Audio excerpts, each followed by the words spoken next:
is At the Table with Austa, and we're here in Washington, D.C.'s Petworth neighborhood at Himitsu with executive chef and co-owner Kevin Tien. Thanks for being on our show. Yeah. First off, just tell me kind of a little bit about what you do here and your favorite food.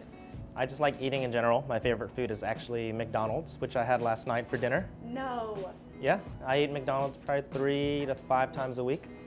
Is that a lie? That is not a lie. I order a 20-piece nugget, a Big Mac, and a chicken sandwich with a large fry and a Coke.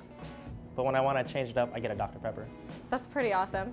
But what about here at Himitsu? Oh, here at Himitsu, I don't really have a particularly favorite dish here because we change the menu so often. Yeah.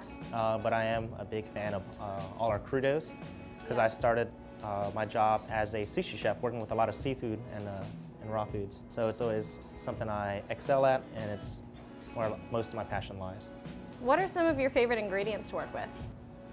Vietnamese ingredients. I'm Vietnamese, so just drawing inspiration from my culture, how I grew up, the foods I ate, and how I can mix it in with Japanese inspiration.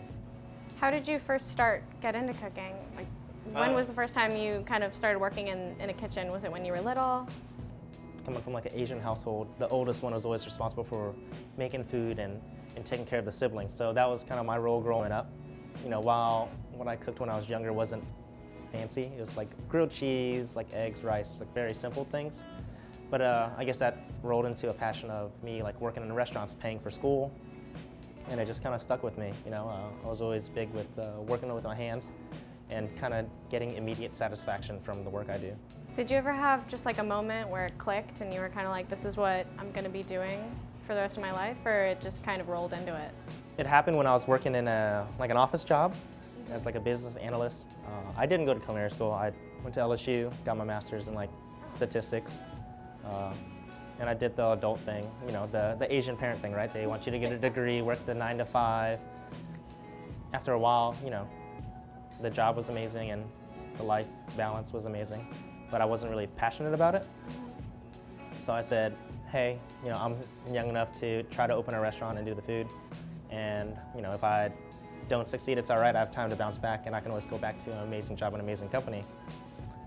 But I haven't had to go back yet. What do you consider your largest inspirations? Probably a lot of my family, my upbringing, my friends. It's really the people around me in the city that kind of just like inspire me. You know, you just kind of find it wherever you are, whether I'm like working with another chef or I'm just out eating with my friends. You know, you can kind of find it anywhere when you least expect it.